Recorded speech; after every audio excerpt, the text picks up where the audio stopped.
Simula nang tuluyang lumapo ang dalawang mata ni tatay, alam ko kung gaanong sakripisyo ang tiniis ni nanay. Para buhayin kaming kanya na magama at ako'y mapatapos ng 4 na taon sa college. Graduating na kasi ako ng 2 taon sa college nang magsimulang lumabo ang mata ni tatay. At dahil bilang isang construction worker, walang benefit at sakto na madalas ay kulang pa sa amin ang kinikita ni tatay. Nang huminto siya ng pagtatrabaho, wala silang ipon. Kahit meron din namang trabaho si nanay, na saktong pantakip lamang sa kakulangan sa sinasahod ni tatay. Ipon na dapat sana'y pwedeng sumuporta sa amin kahit si nanay lamang ang merong trabaho. Pero hindi pumayag si nanay na huminto ako ng pag-aaral. Kahit sinabi kong pwede naman na akong magtrabaho kahit undergraduate. Pero hindi raw yon ang pangarap nila sa akin. At kahit anong mangyari, dapat makatapos ako ng pag-aaral. Baon sa utang, si nanay na nakatapos ako ng 4 na taon sa college. At sinabi ko na sa oras na magkaroon ako ng trabaho, pwede na siyang tumigil sa pagtatrabaho. Natupad yun. Pinatigil ko na ng pagtatrabaho si nanay. Kako, ako naman ang bubuhay sa kanila. At dahil alam ko na sa pagkakaroon ni tatay ng karamdaman, at iyon nga ay ang paglabo ng dalawa niyang mata, alam kong hindi lang yun ang nawala kay tatay. Dahil bisyo ang sanhi ng paglabo ng kanyang mata, kaya alam ko na kulang sa dilig ang bulaklak sa loob.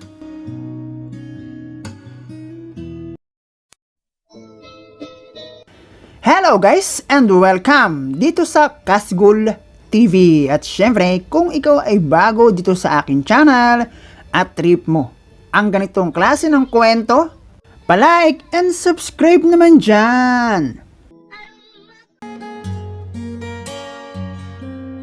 Elementary pa lamang ako, ramdam ko na iba ang klase ng pamumuhay meron kami kumpara sa aking mga kaklase sa school. Bukod sa hindi kasing sarap o klas ang nakikita kong laman ng kanilang baonan, karamihan pa sa kanila pera ang baon at sa kantin ng paaralan sila nabili ng pagkain. Tawagin mo na lang ako sa pangalang Gary, 29 years old, at eto, kahit papaano, kumikita na rin ng pera matapos ang dekada ng pag-aaral. Nagisnan ko ang mundong ibabaw na tulad lamang din ng ibang madla, may nanay at tatay, lolo at lola, tito at tita.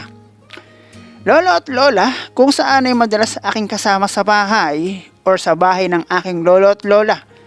Ako iniiwan ng nanay at tatay kapag meron silang trabaho. Lolo at lola na madalas ding maghatid sundo sa akin sa school noong ako'y elementary at nag-aabot ng paminsan-minsan pera para aking maging baon. Walang permanenteng trabaho si nanay. Tumatagal naman ang taon, pero sa trabahong kung hindi ka marunong mag-ipon, nga, pagdating ng kinabukasan na bigla ka nalang alisin sa trabaho. Trabaho na madalas maliitin at dugtungan ng lang kapag napag-uusapan. Trabaho na palipat-lipat pero siyang naging daan upang makatapos ako ng 4 na taon sa college at naging daan kung bakit nagkaroon ako ng diploma sa loob ng 4 na taon ko sa college. Katulad ni nanay, wala ding permanenteng trabaho si tatay. Oo nga't permanente sa trabaho na kung tawagin ay construction worker, pero hindi sa lahat ng pagkakataon laging may trabaho. Mas okay pa nga si nanay, kahit pa iba-iba, hindi nawawala ng trabaho. Kabaliktaran kay nanay na nakatapos ng high school, si tatay hindi. At bago pa man sila magkagustuhan, di amano'y alam na ni nanay na si tatay ay isang construction worker.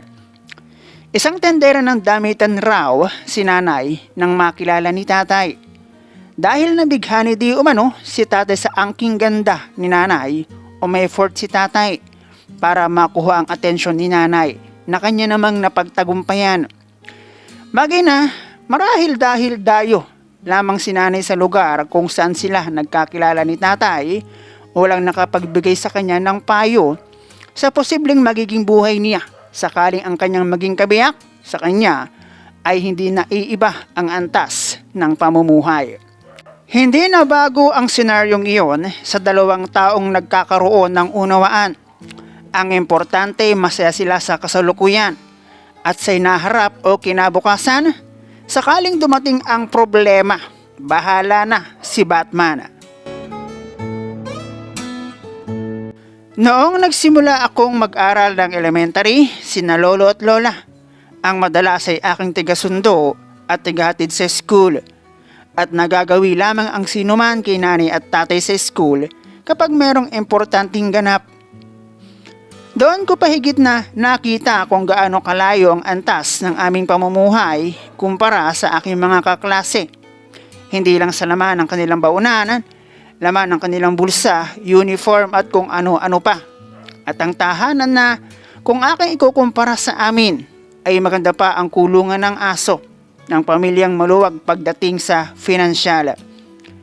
Ang bagay na iyon, nung ako'y hindi pa nag-aaral, akala ko okay lang kami. Ang kumain ng 3 beses sa isang araw ay sapat na, pero hindi pala. Ang tunay na mundo, malawak pala. Sa totoo lang, sa hindi naman kalakihang kita ng aking nanay at tatay, madalas lang kaming magkasama-sama sa bahay kapag gabi o di kaya naman ay kapag wala silang pasok. Si tatay bilang isang panday, madalas walang pasok pag linggo. Pero kung dalas lamang ang pag-uusapan, mas madalas walang trabaho si tatay. Although siya ang may malaking kita sa aking mga magulang. At si nanay naman, ayon kapag day off, trabahong palengke, puwesto, kasi ang madalas trabaho ni nanay. Magaan pero ang sahod magaan din sa bulsa. Nakatapos ako ng elementary na para kaming broken family sa dalang naming magkasama-sama sa bahay. Si tatay kasi, minsan dahil sa klase ng trabaho, kung saan nakakarating. Noong mag-aral ako ng high school, sa pagkakaroon ko ng ilang tropa, sa bahay naming may hindi matatag na pundasyon na binubuo ng yero, na kung hindi sa amin napunta, sa halip baka nabenta at hindi naging parte ng aming simple at munting tahanan. Katulad din ng ibang pamilya na binubuo ng tatay, nanay at anak, sabay din sa tradisyon ng aking mga magulang. Handa dito, handa doon, sa mga bisitang kapareho namin ng katayuan sa buhay. Higit ko pang naramdaman ang ganit ng aming pamumuhay sa aking pag-aaral ng high school. Pugod sa tinatalo ng pinagsama-samang bayarin, ang pinagsamang kita ng aking mga magulang, ang bilihin. Para patuloy na makapamuhay, nagsisitaasan din.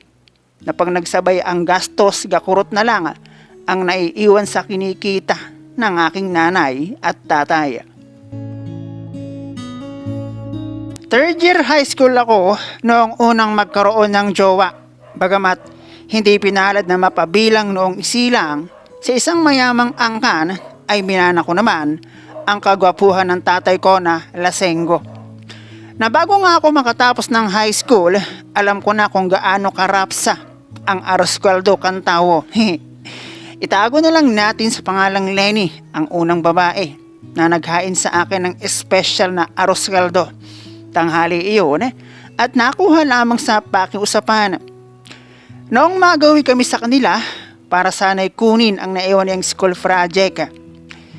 Hindi katulad ng aking pamilya, ang daddy ni Lenny ay isang OFW at ang mami naman niya ay nagtatrabaho bilang sales marketing staff. Iyon ang sabi niya. Bagay na kung sa itsura mo pagbabasehan ay hindi naman talaga imposible, lalo na noong makarating nga ako sa kanilang bahay. Nagtagal din kami ni Lenny, wala nga kaming closure dahil nawalan lang kami ng contact noong sa ibang lugar si Lenny mag-aral ng college.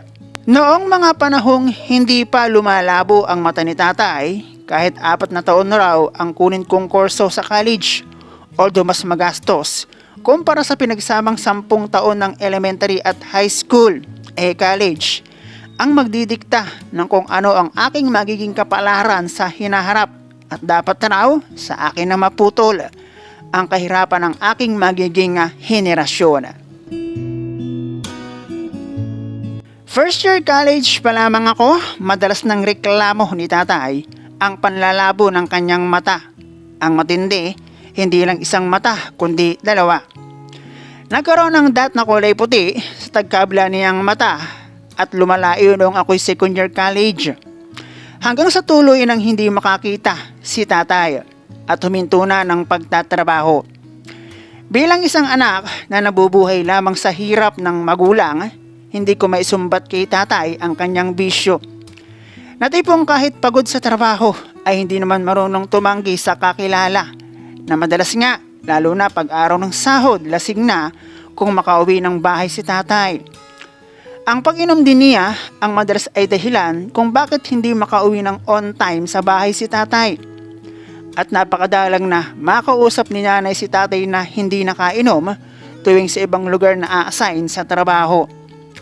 Bukod sa alak, bisyo niya ang sigarilyo na madalas ay utang na binabayaran sa tindahan. Kumbaga si tatay, pagdating sa pag-iinom, dapat doon na siya sa mundo ng mga halimaw. Nagiinom kasi yun kahit mag-isa, kaya hindi issue sa kanya kung may kainuman o wala. Noong makatapos ako ng second year college, sinabi ko kay nanay na hihinto na lang ako ng pag-aaral. Kako, pwede naman na akong magtrabaho kahit undergraduate ng college. Pero hindi pumayag si nanay. Na tipong kahit magkanda tuwad, di umano siya sa pagtatrabaho para mapagtapos ako ng pag-aaral. Kumbaga nandoon na, nagkasubukan na. Tsaka hindi raw yun ang pangarap nila para sa akin. 2 taon na lamang naman raw, madali na yun. Kaya ayun, wala na rin akong nagawa kundi magpatuloy.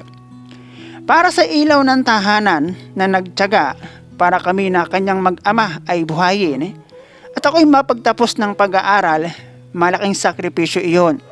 Kahit pasabihin ang aking kinabukasan ay may kinalaman sa kung gaano kaporsige ang aking mga magulang. Nagsikap ako makatapos at maibalik ang reward sa aking magulang.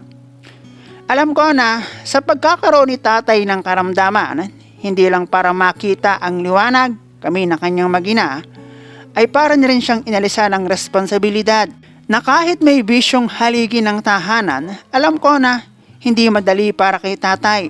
Natanggapin ang katotohanan ngayon ay nakadepende na lamang siya sa amin ni nanay.